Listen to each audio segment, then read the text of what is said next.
반갑습니다. 날씨가 추웠다 따뜻했다 하죠.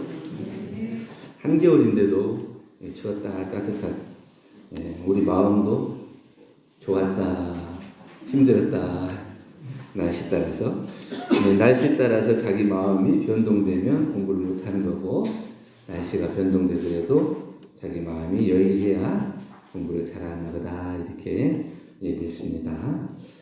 오늘은 경계를 숙성시키자라는 제목으로 말씀드립니다. 경계가 많으시죠? 살면서 경계는 내 마음을 거슬리는 모든 거예요. 그게 뭐 좋은 것도 있고 싫은 것도 있고 여러 가지 많은 일들이 있어요. 하루 사이에도 여러 사람을 만나고 여러 일을 당하면서 그 속에서 어떤 사람 보면 좋았다, 어떤 사람 보면 싫었다, 또 어떨 때는 좋았다, 어떨 때는 싫었다. 운전하다가도 잘 신호 대기를 잘하고 있는 사람도 보면 내가 마음이 급할 때는 빨리 가지 안 간다고 또 그 사람 괜히 경계가 돼서 마음이 요란해지기도 하는데, 이 경계를 어떻게 잘 숙성시킬 것인가 하는 것을 공부 같이 하겠습니다. 음식이 변하는 게 두 가지라 그래요. 하나는 못 먹게 되는 거, 변질되는 거예요.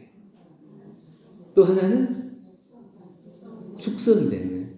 다 여기 오랫동안 이렇게 뭐 간장, 된장 이런 것들이 다 숙성되는 거잖아요. 좋은 음식으로, 맛있는 음식으로 숙성되는 거예요. 우리 마음도 마찬가지로 경계를 당해서 이겨내지 못하면 어떻게 돼요? 마음이 괴로워져요.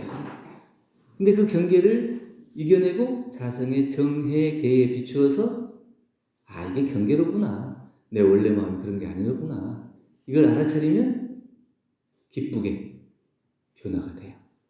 그래서 자기 마음의 경계를 당해서 어떨 때는 가라앉게 되고 어떨 때는 진급의 성장의 이런 과정을 겪게 되는데, 자기 마음을 잘 살펴보고 내 마음이 어떤 경계에 어떻게 변질되고 숙성이 되는가, 이거를 잘 살펴봐야 된다는 얘기입니다.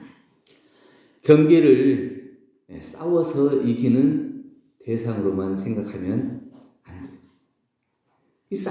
경계를 놓고 내가 저 경계를 어쩌든지 돌파해야 되겠다 이런 마음을 가지고 저건 내가 어떻게 뛰어넘어야 될, 건너야 될 이런 대상으로 놓고 보면 힘들어요. 그 경계를 싸우는 걸로, 그래서 내가 이겼다 이렇게 생각하고 그것을 뛰어넘었다고 생각하는데, 대상을 놓고 싸우는 대상으로 놓고 보면 나도 힘들고 상대도 힘들어요. 그런데 상대를 놓고 볼 때 싸우는 대상이 아니고 교화의 대상으로 놓고 보면 이게 불공이 마음이.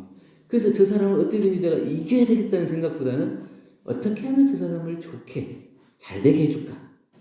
똑같은 마음인데 두 마음이 달라지는 거예요.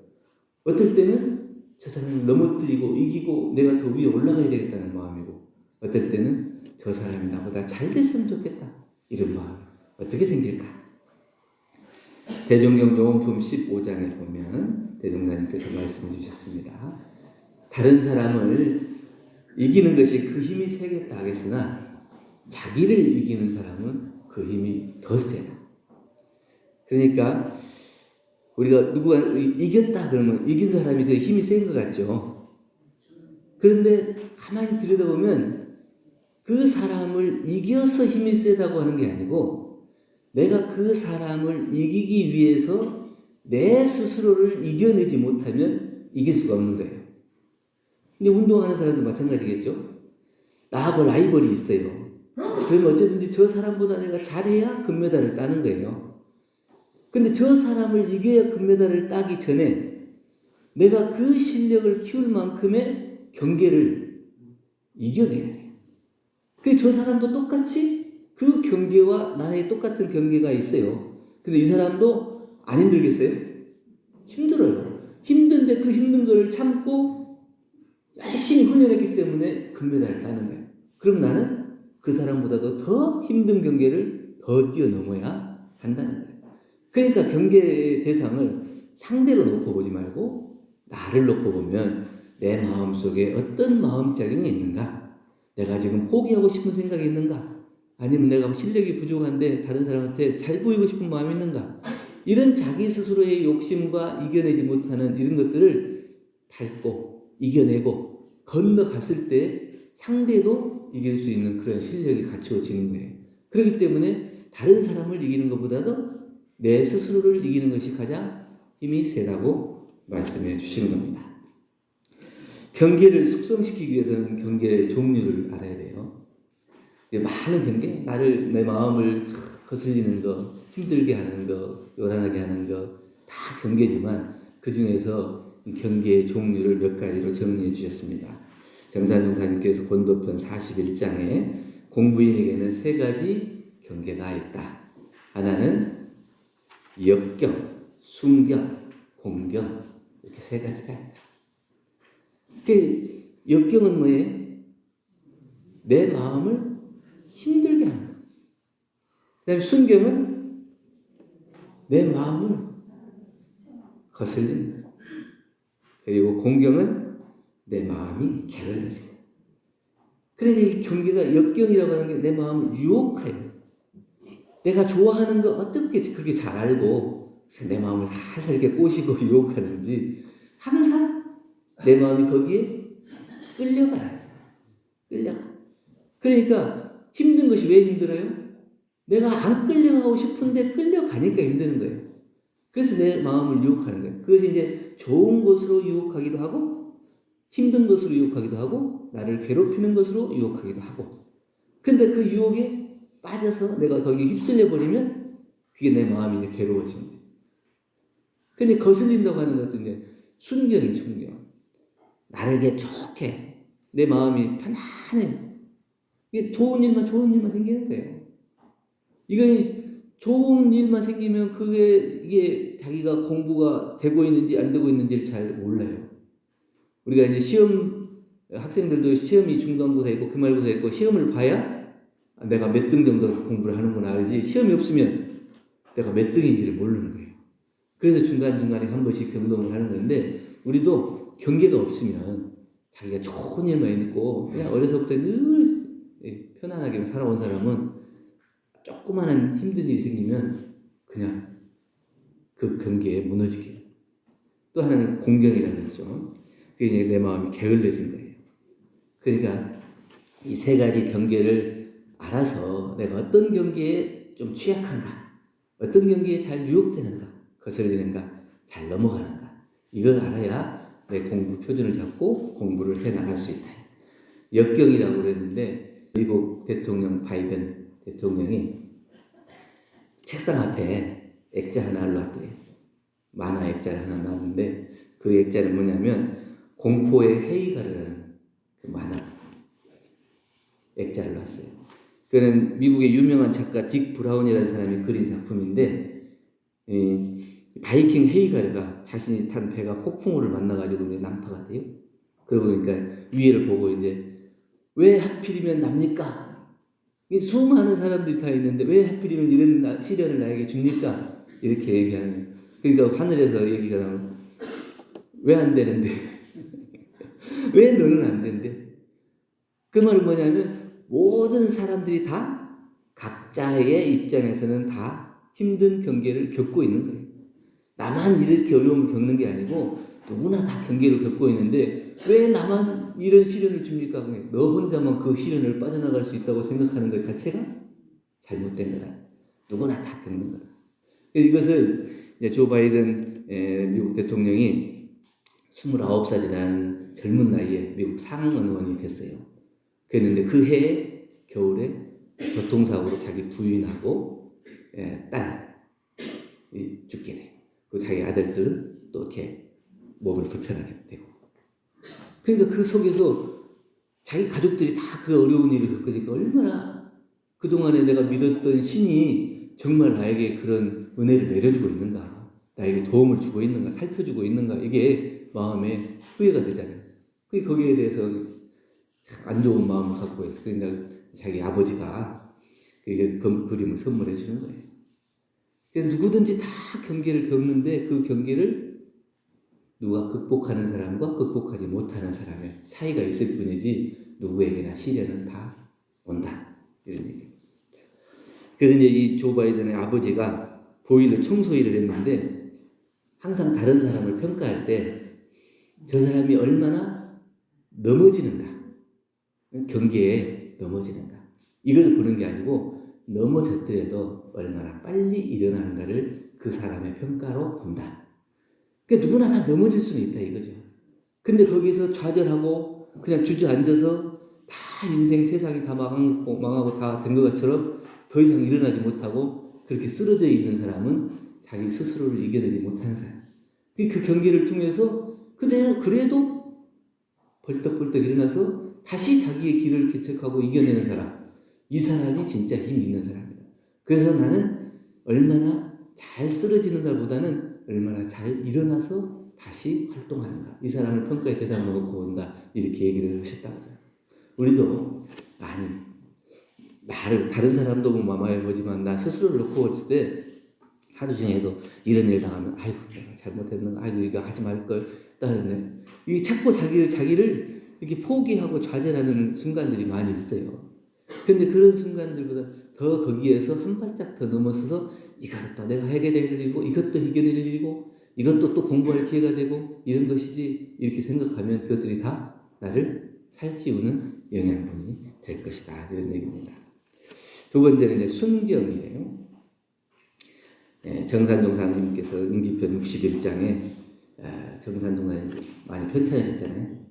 그러니까 몸이 아프면은 몸이 건강할 때는 이제 소사체경이라 그냥 아무렇지도 않은 그냥 나물 이런 것 그냥 채소 이런 것들도 입에서 단물이 나와서 맛있게 먹을 수 있어요. 그 소화도 잘 시키고.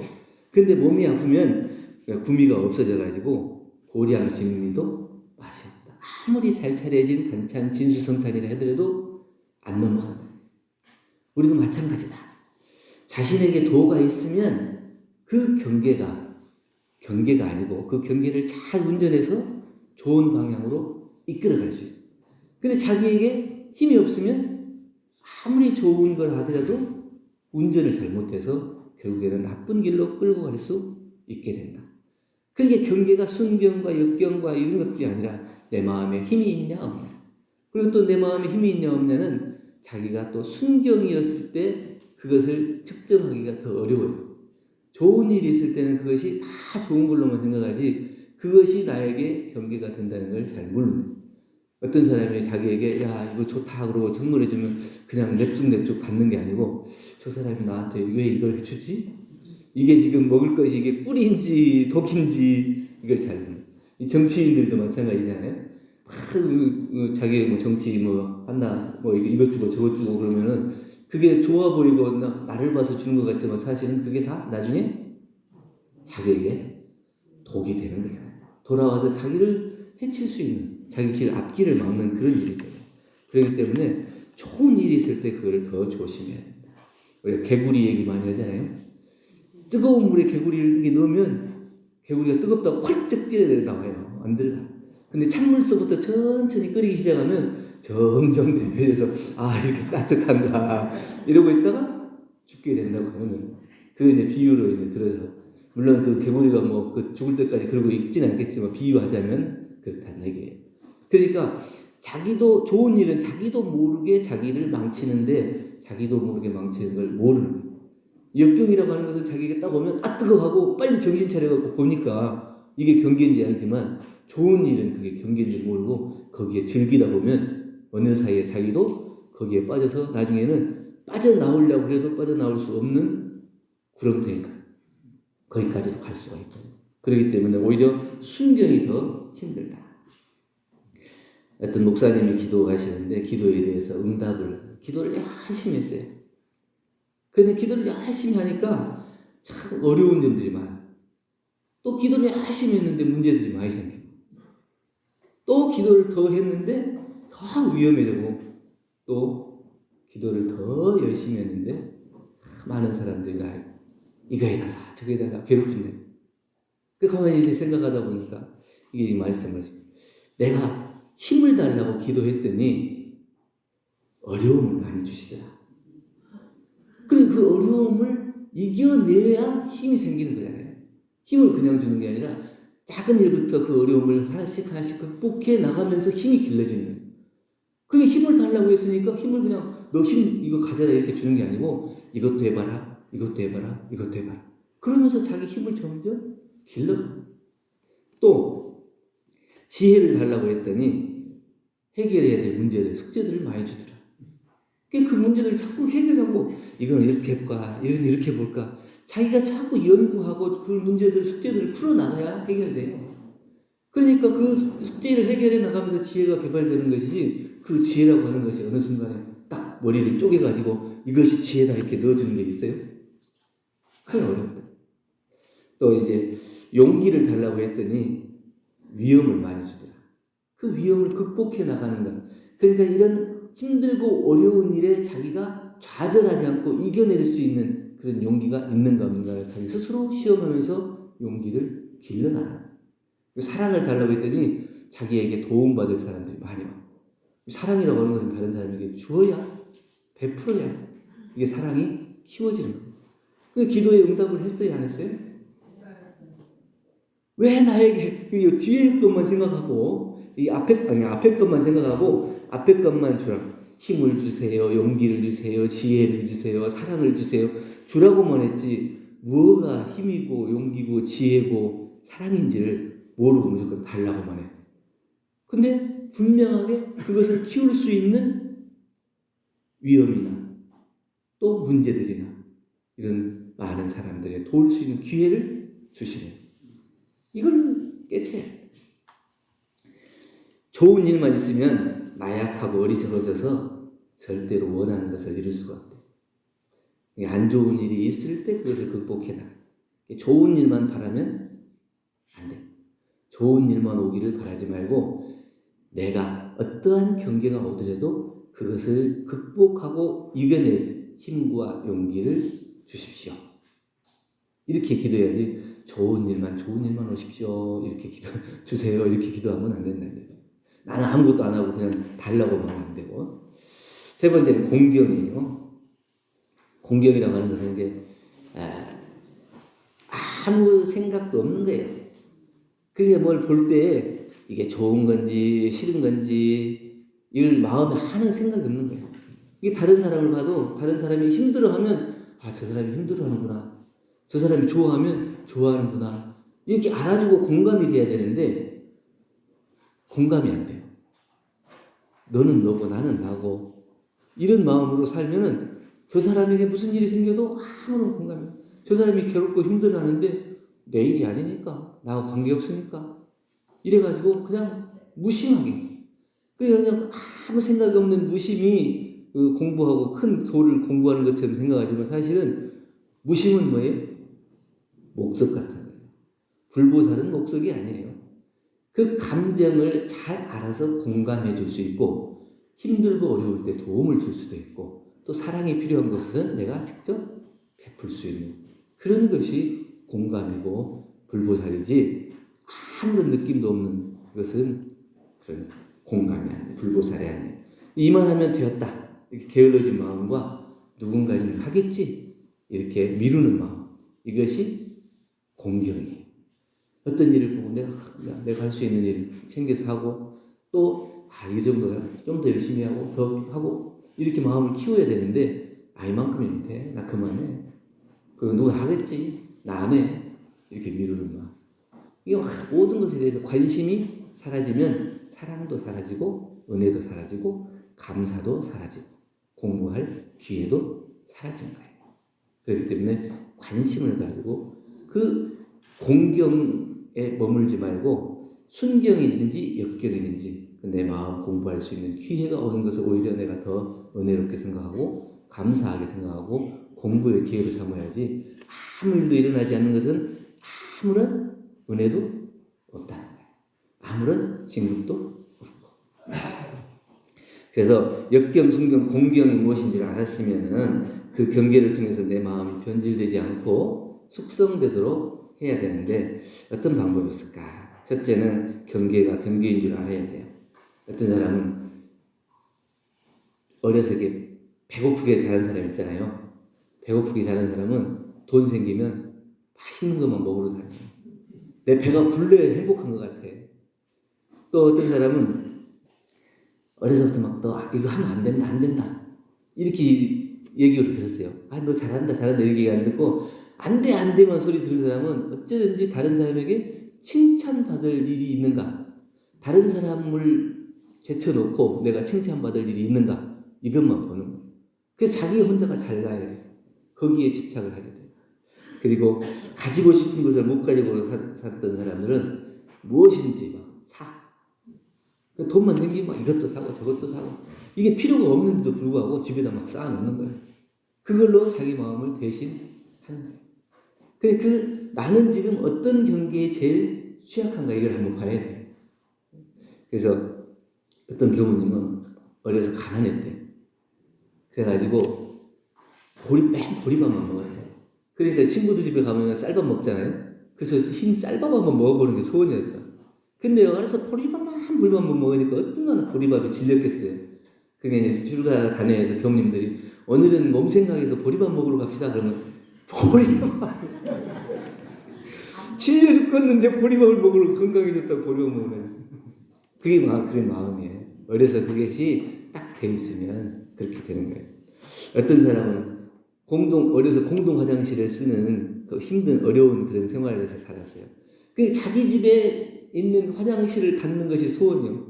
이게 돈만 벌고 좀만 잘 살게 되면 계속 화장실을 업그레이드 시키는 거예요. 그래서 비데도 놓고 뭣도 하고 가만히 돌아보니까 이 일생을 난 화장실만 업그레이드 시키면서 살았네. 이렇게 되게. 그러니까 자기가 어떤 마음에 제일 끌리고 있는지, 어떤 마음에 제일 약한지 이것을 살펴볼 수 있어요. 내가 어떤 경계에 제일 마음이 요란해지는가 이것을 살펴볼 수가 있어요. 둘째는 내가 감당할 경계인지 이걸 봐야 돼요. 피해야 할 것인지 맞서야 할 것인지 아니면 그것을 감사하게 받아들일 것인지 이것을 살필 수 있어야 돼요. 그래서 너무 경계를 놓고 겁먹어서도 안 되지만 너무 자기가 자신만만해도 안 돼요. 그래서 어떨 때는 피하고 어떨 때는 싸우고 어떨 때는 그 모든 것을 다 감사하게 받아들일 수 있는 그런 마음이 되는 거예요. 옛날 노나라에 한 사나이가 있었는데 그 옆집에 폭풍이 와가지고 지붕이 날아가 버렸어요. 그러니까 그 옆에 살던 처녀가 얼마나 바람 불고 비 오고 하니까 이제 피할 집이 없으니까 옆집에 총각한테 가가지고 나도 제발 집에 좀 들여보내주라 그러니까 안 된다. 왜 안 되냐 그러니까 남녀가 유별하니까 안 된다. 그러니까 이 여자가 옛날에 유하예라고 하는 사람이 있는데 그 사람은 어떤 여자가 추워가지고 몸이 땡땡 얼어갖고 죽기 직전에 그러니까 그 사람을 다 감싸 안아가지고 몸을 녹여가지고 살렸다. 근데 모든 사람들이 그 사람한테 욕하는 게 아니라 잘했다 이렇게 하는. 근데 너는 왜 그렇게 못하냐? 그러니까 그 사람은 여자에 안 끌렸나 보지. 나는 끌린다. 자기를 아는 거예요. 네가 들어오면 내가 마음에 끌려서 어떤 일이 일어날지 모르는데 그것을 못 드리겠다. 그 굉장히 공부가 된 사람이에요. 그게 자기가 어떤 수준인가. 내가 이거 지금 경기를 놓고 저 사람을 들여서 내가 괜히 들였다가 마음속에 요란하게 하는 거 하고 아예 그냥 경계를 차단하는 거. 그게 경계를 피할 건지 아니면 맞서 싸울 건지 아니면 그 모든 것을 감사로 생각해서 돌려 나갈 건지 이 공부를 해야 됩니다. 발효가 되기 전에는 열지 않아야지 변질이 안 되는데 이게 됐나 안 됐나 하고 자꾸 뚜껑을 열어보면 어떻게 돼요?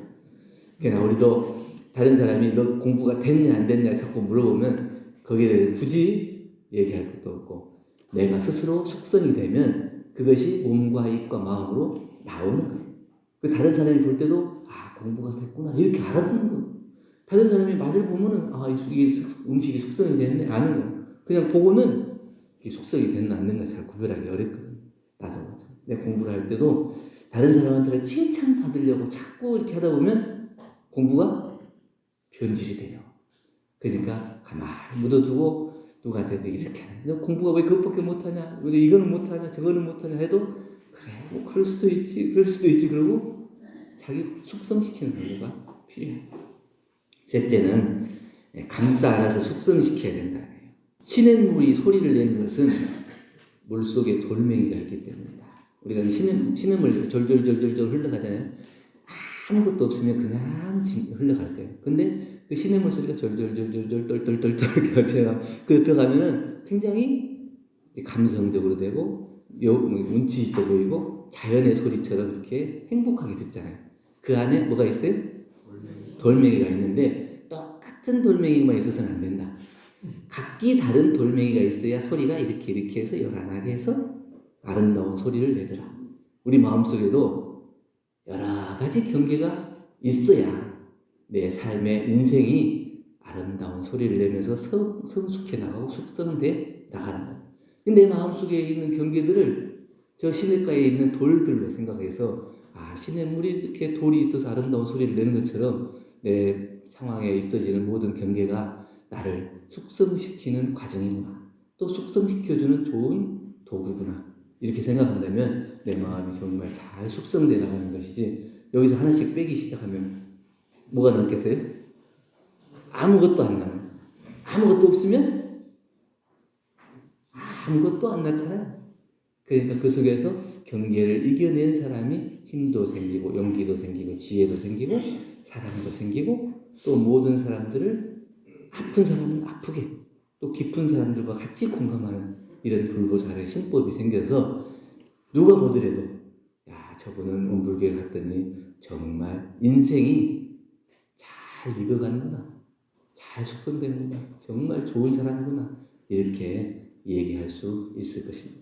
그렇기 때문에 오늘 말씀드린 것과 마찬가지로 위로 오르려고 하고 밀어내려고만 하면 하나가 되지 못하고 변질되기 때문에 밉고 원망스럽고 그런 사람이라 할지라도 내가 다 감싸 안아서 숙성시킬 수 있도록 그런 마음으로 좀 큰 마음을 갖고 공부한다면 우리 모두가 다 정말 성숙한 잘 익은 그런 인생으로 누구나 다 반갑게 맞이하고 고맙게 생각하는 불보살이 될 거라는 생각으로 오늘 말씀드렸습니다. 감사합니다.